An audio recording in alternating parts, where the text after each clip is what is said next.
इस कार्यक्रम के पुण्यार्जक है स्वर्गीय लाला राम किशन दास जैन एवं स्वर्गीय श्रीमती चांदतारी जैन, हौज खास की स्मृति में सपरिवार।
सुगंध जले निष्णप्यामि स्वाहा। ओम ह्रीं क्षीर समुद्रवारी पूर्ते मणिमय मंगल कलशेन भगवत अलंकृतं सुगंध जले निष्णप्यामि स्वाहा। ओम ह्रीं क्षीर समुद्रवारी पूर्ते मणिमय मंगल कलशेन भगवत अलंकृतं सुगंध जले निष्णप्यामि स्वाहा। ओम ह्रीं क्षीर समुद्रवारी पूर्ते मणिमय मंगल कलशेन भगवत अलंकृतं सुगंध जले निष्णप्यामि स्वाहा। ओम ह्रीं क्षीर समुद्रवारी पूर्ते मणिमय मंगल कलशेन भगवत अलंकृतं सुगंध जले निष्णप्यामि स्वाहा। ओम ह्रीं क्षीर समुद्रवारी पूर्ते मणिमय मंगल कलशेन भगवत अलंकृतं सुगंध जले निष्णप्यामि स्वाहा। ओम ह्रीं क्षीर समुद्रवारी पूर्ते मणिमय मंगल कलशेन भगवत अलंकृतं सुगंध जले निष्णप्यामि स्वाहा। ओम ह्रीं क्षीर समुद्रवारी पूर्ते मणिमय मंगल कलशेन भगवत अलंकृतं सुगंध जले निष्णप्यामि स्वाहा। ओम ह्रीं क्षीर समुद्रवारी पूर्ते मणिमय मंगल कलशेन भगवत अलंकृतं सुगंध जले निष्णप्यामि स्वाहा। ओम ह्रीं क्षीर समुद्रवारी पूर्ते मणिमय मंगल कलशेन भगवत अलंकृतं सुगंध जले निष्णप्यामि स्वाहा। ओम ह्रीं क्षीर समुद्रवारी पूर्ते मणिमय मंगल कलशेन भगवत अलंकृतं सुगंध जले निष्णप्यामि स्वाहा। ओम ह्रीं क्षीर समुद्रवारी पूर्ते मणिमय मंगल कलशेन भगवत अलंकृतं सुगंध जले निष्णप्यामि स्वाहा। ओम ह्रीं क्षीर समुद्रवारी पूर्ते मणिमय मंगल कलशेन भगवत अलंकृतं सुगंध जले निष्णप्यामि स्वाहा। ओम ह्रीं क्षीर समुद्रवारी पूर्ते मणिमय मंगल कलशेन भगवत अलंकृतं सुगंध जले निष्णप्यामि स्वाहा। ओम ह्रीं क्षीर समुद्रवारी पूर्ते। जय बोलिए अनंतानंत सिद्ध परमेष्ठी भगवानी की, देवाधिपति श्री आदिनाथ भगवानी की, देवाधिपति श्री शांतिनाथ भगवानी की, देवाधिपति श्री मुनिसुतनाथ भगवानी की, राहु कृष्णवर श्री नेमिनाथ भगवानी की, चित चमत्कारी चिंतामणि पारसनाथ भगवानी की, आचार्य श्री सिद्धांत सागर जी महाराज की। जय बोलिए आचार्य गुरुदेव श्री सौभाग्य सागर जी महाराज की। महानुभाव,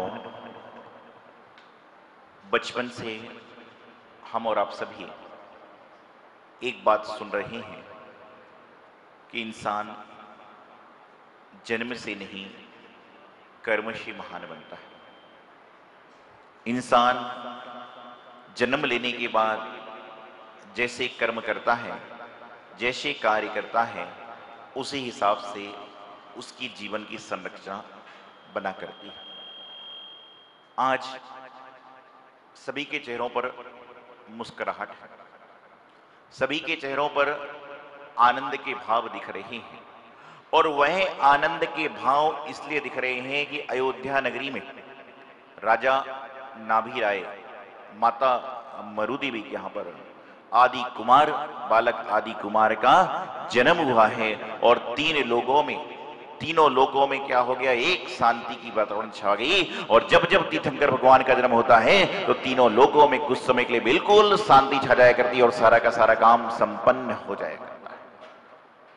आज विचारनीय बात यह है, यदि किसी के परिवार में किसी संतान का जन्म होता है तो कितने लोगों को खुशी होती है? माता पिता को, दादा दादी को, चाचा चाची को, ताऊ ताई को, पड़ोसी को, मोहल्ले वाले को, ज्यादा हुआ तो थोड़े से जानने वालों। यदि कहीं पर भारत देश में किसी नेता के यहां पर कोई कार्य होता है तो उसकी पार्टी वाले खुश होते हैं। यदि किसी फिल्म एक्टर के यहां पर कुछ होता है तो उसको चाहने वाले खुश होते हैं। किसी क्रिकेटर के यहां कुछ होता है तो उसके चाहने वाले खुश होते हैं। लेकिन जब तीर्थंकर बालक का जन्म होता है तो दुनिया में ऐसा कोई व्यक्ति नहीं रहता जिसके चेहरे पर प्रसन्नता का भाव ना हो, जिसके घर में खुशियां ना मनाई जाए, क्योंकि इनका जन्म ही इसलिए हुआ है। मैं आपको बताऊं कि लोग कहते हैं कि ये जो है जो मुनिराज पंचम काल में जन्मे हैं, ये चतुर्थ काल में जन्मते तो तद्भव से मोक्ष चले जाते, ऐसे कई लोग सोचते हैं जो वर्तमान में मुनि महाराज हैं। लेकिन मैं ये कहता हूं कि ये आपके सबके जीवन का सौभाग्य है कि इस पंचम काल में तीर्थंकर के लघुनंदन मुनि महाराज आपको दिखने को मिल रहे हैं और ये आपके जीवन का कल्याण करने के लिए अवतरण ले रहे हैं। आज यदि सारे जो मुनि बन रहे हैं ये पहले चौथे काल में बन गए होते तो आपका कल्याण करता कौन? श्रावकों को रास्ता कौन दिखाता? श्रावकों को विधि कौन बताता? श्रावक की व्यवस्थाओं को कौन समझाता? तो जन्म होना कोई बड़ी बात नहीं, लेकिन जन्म को सार्थक करना ये बहुत बड़ी बात है। जैन शासन में, जैन ग्रंथ में अनेक तरह की व्यवस्थाएं हैं। आदिनाथ भगवान जिनके पुत्र भरत और बाहुबली, जिनके नाम से भारत देश का नाम भारत देश पड़ा, और बड़ी प्रसन्नता की बात है कि दिल्ली नगरी में भरत और बाहुबली दोनों की उत्तंग प्रतिमाएं विराजमान हो चुकी हैं। ये दिल्ली वालों का सौभाग्य है कि एक तरफ भरत भगवान है और एक तरफ बाहुबली भगवान है और बीच में हम लोग वहां पर निवास कर रहे हैं। आज आदिनाथ भगवान जिनके पिता कुलकर हुए, खुद तीर्थंकर हुए और उनके पुत्र चक्रवर्ती हुए, ऐसा बहुत कम प्रसंग देखने को मिलता है। तो आज जब आदिनाथ भगवान का जन्म कला आप देख रहे हैं, जन्म कला का महत्व क्या है, जन्म कला की व्यवस्था क्या है, जन्म होने के बाद होता क्या है? जन्म मेरा भी हुआ है, जन्म इनका भी हुआ है, जन्म इनका भी हुआ है, जन्म आपका भी हुआ है, जन्म तीर्थंकर का भी हुआ है। जन्म होना कोई बड़ी बात नहीं है, लेकिन जन्म को सार्थक करना ये बहुत बड़ी बात हुआ करती है। जन्म को सफल बनाना ये बहुत बड़ी बात हुआ करती है। और जो व्यक्ति अपने जन्म को सफल बना लेता है, आप मुझे बताइए, यदि किसी का बच्चा कलेक्टर बन जाए, किसी का बच्चा बहुत बड़ा हीरो बन जाए, तो क्या उनके माता पिता का नाम कहीं उच्चारण होता है? किसी का बच्चा कलेक्टर बन जाए तो ये बोलेंगे कि इसका बच्चा कलेक्टर है, लेकिन और ज्यादा कुछ नहीं होगा। लेकिन यदि किसी मां की कोख से जन्मा हुआ बालक तीर्थंकर बन जाए, मुनि महाराज बन जाए, तो सबसे पहले जब मंगल आरती हुआ करती है तो उस समय कहते हैं ना, माता मरुदेवी के नंदन। क्यों? क्योंकि उनकी कोख से जन्म लेने वाली संतान आज जन जन के कल्याण के लिए बन गई। जो दिगंबर आचार्य होते हैं, जब उनकी आरती आप गाते हो, आरती करते हो, तो माता पिता का नाम, नगर का नाम आता है। क्यों आता है? क्योंकि उन्होंने जन्म लेकर उस नगरी को सार्थक कर दिया, उस माता पिता की कोख को सार्थक कर दिया। नारी की बड़ी महत्वता है, नारी की अलग व्यवस्था है। आपको बताता हूं कि कितने भी धर्म में चले जाओ, कहीं पर भी चले जाओ, हर जगह लोग कहते हैं, मैंने परसों से प्रवचन में कहा था, आपसे कोई पूछे कि आपको कौन सी देवी को प्रसन्न करना है, तो कोई खड़ा होकर बोलता है काली जी को, कोई कहता है दुर्गा जी को, कोई कहता है चक्रेश्वरी जी को, कोई कहता है पद्मावती जी को। हर व्यक्ति अपनी अपनी देवी को प्रसन्न करने की बात कहता है। लेकिन मुझसे कोई पूछे कि महाराज जी ये बताओ कि कौन सी देवी को प्रसन्न करना जरूरी है, तो मैं कहता हूं कि अपने ग्रह की देवी को प्रसन्न कर लो, क्योंकि घर की देवी प्रसन्न हो गई तो सारी की सारी दुनिया की देवी अपने आप प्रसन्न हो जाएंगी। और घर की देवी नाराज है तो कौन बोल रहा कि चाय पानी बंद हो जाएगा? मैं आपको बताना चाह रहा हूं, समझाना चाह रहा हूं कि जिंदगी में नारी का बड़ा महत्व है। और हमारे जैन शासन में कहा भी गया है, नारी नारी मत कहो, नारी नारी मत कहो, नारी की खान, और नारी से पैदा हुए 24 भगवान। कि आज माता को जन्म देने वाले, तीर्थंकर को जन्म देने वाली कोई है तो वह मातृ शक्ति है। कि प्रत्येक मातृ शक्ति के अंदर इतनी व्यवस्था है कि वह तीर्थंकर जैसे बालक को जन्म दे सकती है। वर्तमान में आप तीर्थंकर जैसे बालकों को जन्म नहीं दे सकते। वर्तमान काल में आप मुनियों के जैसे लोगों को जन्म नहीं दे सकते, मान लीजिए। लेकिन वर्तमान काल में आपके अंदर इतनी सामर्थ्य तो है कि आपके यहां पर जन्म लेने वाली संतान भगवान का अभिषेक करने वाली बने। आपके यहाँ जन्म लेने वाली संतान भगवान मुनि महाराज को आहार देने वाले बने, पूजन की द्रव्य लेने वाले। आप अपने जन्म को सार्थक करिए। मैं आपको बताना चाहता हूं कि आज जन्म कल्याण का दृश्य है। जो माता पिता आज यहाँ 8 साल से ऊपर के बच्चों को लेकर आए हैं, वह अपने बच्चे के हाथ से भगवान का जन्माभिषेक कराएं, क्योंकि जिन बच्चों के हाथ में बचपन से भगवान का कलश आ जाता है, उनके हाथ में कभी शराब की बोतलें नहीं आ सकती, क्योंकि जिस व्यक्ति ने भगवान के जन्म का कलश पकड़ लिया, वह शराब की बोतल कभी पकड़ ही नहीं सकता। जिस व्यक्ति ने मंदिर में जाकर भगवान के चरणों में धूप का अर्पण कर लिया, उसके हाथ में, उसकी उंगली में कभी सिगरेट नहीं आ सकती, क्योंकि उसने भगवान के चरणों में धूप अर्पित कर दिया है। विचार करिए, आप अपने हाथों को शुद्ध बनाएं, आप अपने नयनों को शुद्ध बनाएं, अपनी भावों को शुद्ध बनाएं, तो जीवन में जन्म होना कोई बड़ी बात नहीं है, लेकिन जन्म को सार्थक करना बहुत बड़ी बात है। आज यहाँ पर जन्म कल्याण का दृश्य आप देख रहे हैं।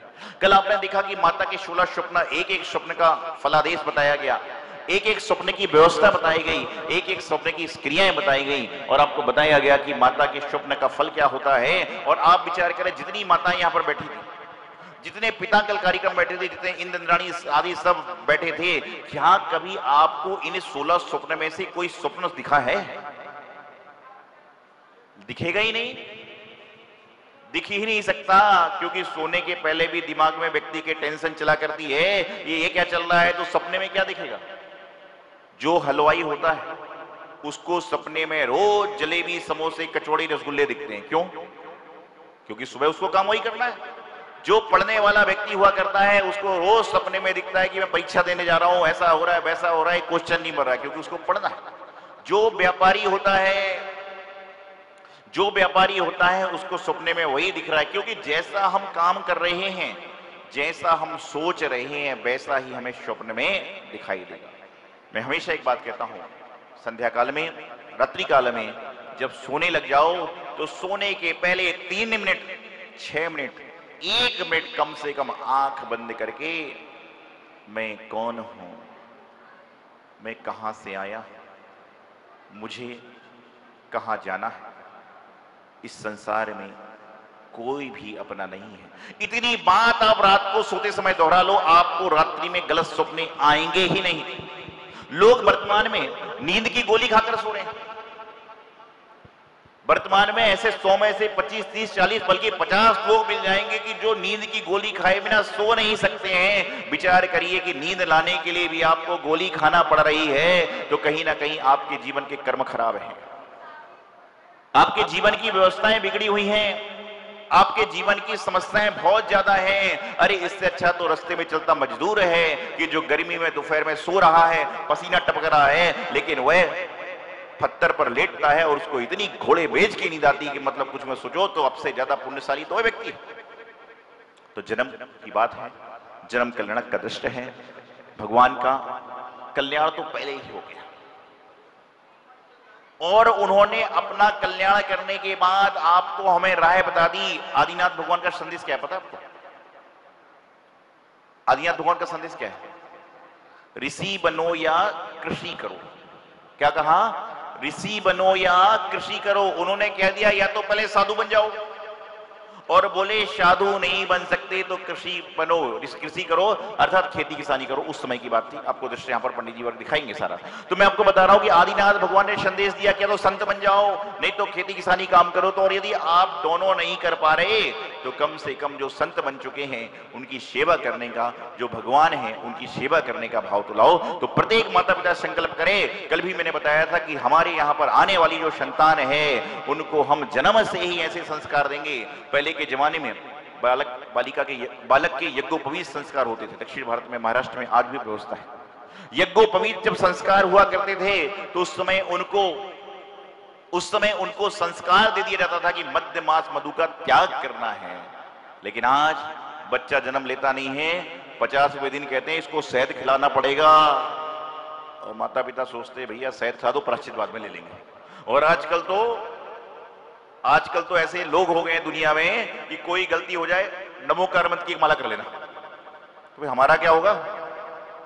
मुनि संत क्या करेंगे? आजकल बोले पड़ोसी बन जाता है गुरु कि बोले रात्रि भोजन गलती से खा लिया, एक नमोकार मंत्र की माला कर लो। अरे भैया साधु को क्यों बनाया गया? व्यवस्था संभालने के लिए। तो मैं आपको बता रहा हूं, यज्ञोपवीत संस्कार हुआ करते थे। आज वर्तमान में आप सबसे कहना चाहूंगा कि जिनके यहाँ पर बालक बालिका 8 वर्ष की होने को हो जाए, तो 8 वर्ष का जब बालक बालिका हो जाए तो बड़े बाजे गाजे से उसको सज धज कर राजकुमार जैसा बनाकर मंदिर में लाएं और मंदिर जी में जाकर भगवान जी का अभिषेक कराएं, तो उसके जीवन में कभी भी कोई दुर्भाग्य नहीं आएगा और उसका पूरा का पूरा जीवन सौभाग्यमय बन जाएगा और उसका जीवन का कल्याण हो जाएगा। बालिका को तैयार करके लाएं, मंदिर में पूजन कराएं, मुनि महाराज है तो आहार लाएं, ये सब काम कराओगे तो वह कम से कम कुछ जाने ना जाने, लेकिन इतनी बात जरूर जानेगा कि जब मेरे बच्चे 8 साल के हो जाएंगे तो मैं उनको मंदिर लेकर जरूर आऊंगा। क्यों? क्योंकि जैसा आप संस्कार उनको दोगे वैसे उनके संस्कार होंगे। तो आज यहाँ पर जन्म कल्याण का दृश्य है। निश्चित रूप से आप सभी लोग भगवान का जन्माभिषेक देखेंगे, पुण्यतिन करेंगे। सुमेरु पर्वत पर इंद्र अपने परिवार परिजन के सहित सोदन इंद्राणी आदि सभी लोग अपनी व्यवस्था अनुसार जैसी व्यवस्था है आवश्यक कार्य करेंगे और निश्चित रूप से अपने जीवन को सफल और सार्थक बनाएंगे। और ये जो मुनीश्वरनाथ भगवान का जिन मंदिर बन रहा है निश्चित रूप से सभी के लिए सुख शांति और समृद्धि को देने वाला होगा। इति अल्पम। आचार्य गुरुवर सिद्धांत सागर जी महाराज।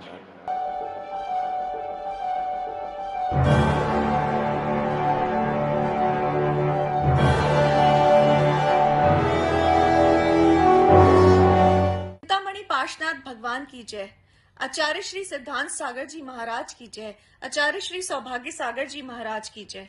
परम पूज्य गुरुदेव बाल योगी आचार्य श्री 108 सौभाग्य सागर जी महाराज की प्रेरणा एवं आशीर्वाद से दिल्ली क्षेत्र में मुनिसुव्रत तीर्थ का भव्य निर्माण कार्य प्रगति से चल रहा है, जहां पर 24 तीर्थंकरों की 24 वेदियों का निर्माण होगा और प्रत्येक वेदी पर 24 भगवान की 7-7 इंच की प्रतिमाएं विराजमान होंगी। एक प्रतिमा को विराजमान करने हेतु सहयोग राशि मात्र 1,24,000 रुपए रखी गई है। आप अपने परिवार की ओर से प्रतिमा स्थापित कर धर्म लाभ ले सकते हैं। यहाँ के जिन चित्तालय में प्रतिदिन विशेष पंचामृत अभिषेक शांति धारा होती है। जो भी महानुभाव अपने या अपने परिवार की ओर से अभिषेक और शांति धारा करना चाहते हैं वो नीचे दिए गए संयोजकों से संपर्क कर अपना नाम आरक्षित कर पुण्यार्जन कर सकते हैं। इस कार्यक्रम के पुण्यार्जक है स्वर्गीय लाला राम किशन दास जैन एवं स्वर्गीय श्रीमती चांदतारी जैन। हौज खास की स्मृति में सपरिवार।